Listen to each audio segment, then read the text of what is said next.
This is a trade recap for Monday, March 2nd, 2026. Continuing on with One and Done.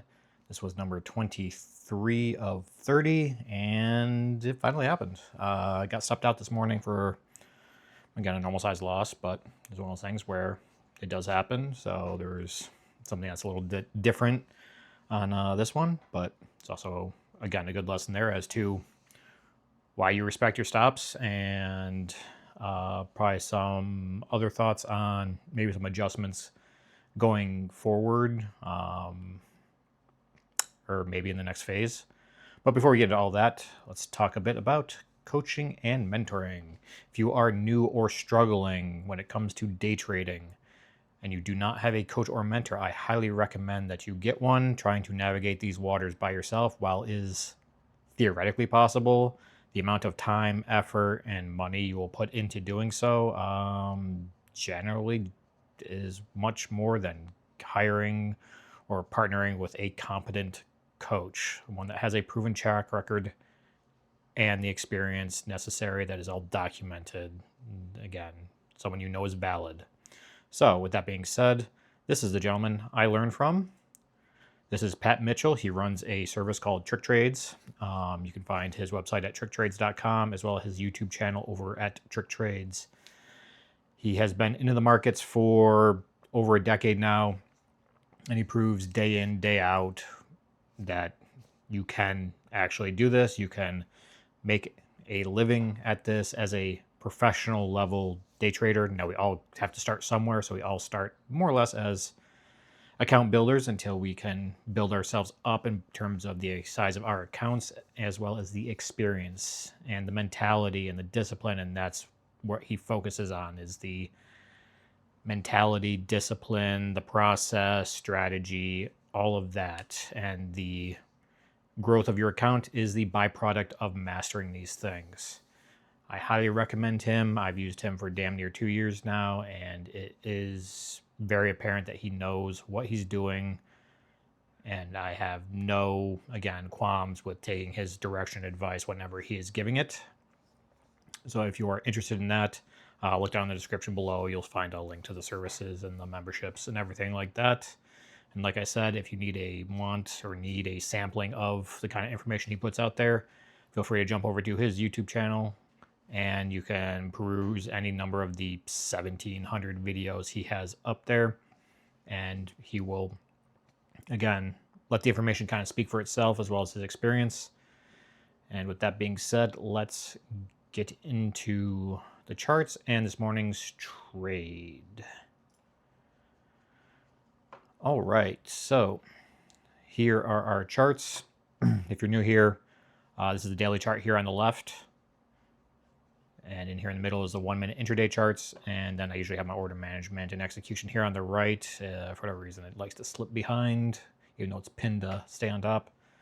So with that being said, what you will see on the daily chart levels, these blue levels, these are all plotted by Pat the night before and refined the morning of by him. He builds the trade plan around that, and that is what we follow. An exercise I like to do is I like to pick the levels that I think he's interested in to see if my mind is in the same place. Am I seeing the same thing? Am I, again, following, again, kind of his process? So this morning, obviously, we all heard about what happened over the weekend with the start of the conflict between the United States and Iran. So we saw a gap down in the market, not a massive gap down, which is something he, again, pointed out, the fact that this gap down actually wasn't as big as it kind of should have been, or how it had been in the past. So that was something to take note of. And with that, these levels got them, again, all lined up. As we were coming into the open, we were below this level right here, and more or less as things kind of opened up, we just kind of pushed straight up on both SPY and Qs into that level, executed that. Let's see here, pull up some order entry so that way you can see I executed on Q's because it came first into the level, even though SPY has some distance. So again, some little things here that I myself can tweak with how I executed in situations like this. Probably should have waited for SPY to get closer to its level just to kind of split the difference, so to speak. So ended up adding, and ultimately just popped through. And at that point in time, it looked like the squeeze was coming, so I opted to respect my risk level and dump the position. So took a red trade. That's the first red trade I've taken in, I want to say it's been about 5 weeks. So let that be a testament to Pat's strategy and his guidance and lessons. Is me as the student learning, still trying to figure out this stuff. And while I've been doing great in some areas, good in others, and not so well in terms of certain aspects, in terms of emotional discipline and things like that, but I've been working on, I mean, that's a ridiculously good hit rate. So it's one of those things where I have no problem taking that. It's one of those things where it's going to happen to you. And one of the things that, while we're doing one and done, or at least I am, is that it is truly one and done. You're limited to that one trade, so you have to generally pick the best trade. So in retrospect, I mean, would the SPY have worked? Maybe, because it would have come in, entered, pushes up into this part here, would have added as it was coming into risk, but ultimately it did break through it, didn't confirm above it like Q's ultimately ended up doing. It just tapped this trend line and then pulled back on that. That would have been more than enough to get a decent green trade in. So SPY was a better one. It was on, again, kind of just trying to follow that rule set. May have had a better trade that triggered slightly later than the initial one, because as you can see, it's triggered on the second candle. SPY wasn't even really coming into, it was just starting to come into its level right there.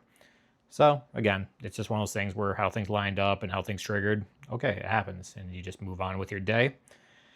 Ultimately, and this is kind of where the one and done thing I'm thinking about tweaking it for the next phase is the concept of a reset trade.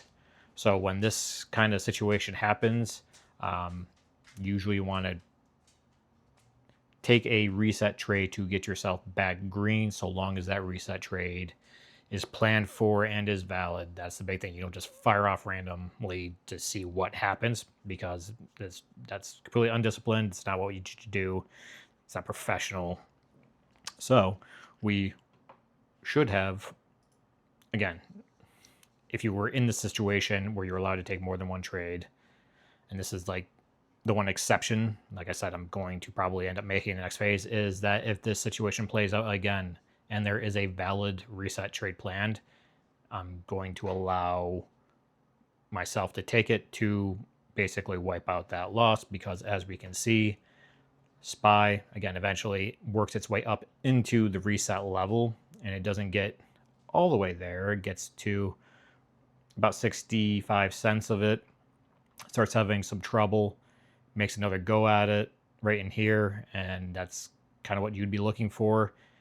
Could have taken a position there and, again, just reap the reward of that one, because as you can see, while it didn't ultimately continue to sell off during the course of the morning, it did come down to retest some of these natural support levels here, and which would have been more than enough to cancel out any loss here.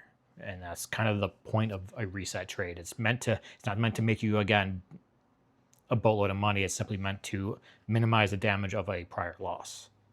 Can you still be, wipe out that loss and be a little bit green? Yeah. But should you be looking to knock it out of the park? No, that's not the point, especially when you're still in the account building phase, to understand what exactly that's meant to do. So, yeah, phase 2, probably, again, with the minor bump in size, will opt or allow for reset trades to happen should there be a need. But as the strategy has proven over the past, we're going on 5 weeks specifically with one and done, it's not often that they are really needed with this strategy. That really isn't. And the one time that it has popped up thus far, there was a valid reset trade that could have been taken to minimize that loss, if not outright eliminate it.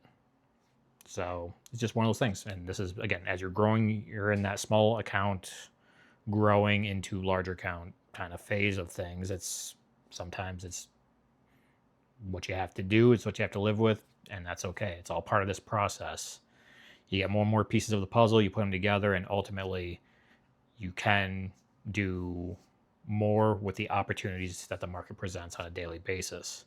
But you need to make sure all your ducks in a row are there before you can really do that. So, first red trade of one and done.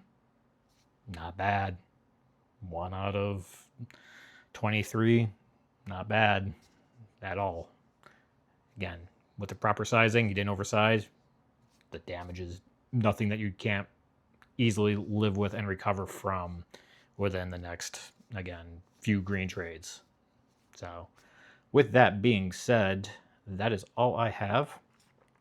Again, if you're looking for a high-level coach and mentor, check out Pat Mitchell over at tricktrades.com. If you want more information, you can jump over to his YouTube page or the service page and check him out. Down in the description, I do have a couple of links to the different memberships and the SizeUp program webinar if you're interested in more information on that specifically. Yeah, and hope to see you in the service. There's a lot more information that is in there than what Pat gives out for free on YouTube. It's only scratching the surface. And yeah, hopefully we'll see you there. Other than that, have a good one. Enjoy the rest of your days.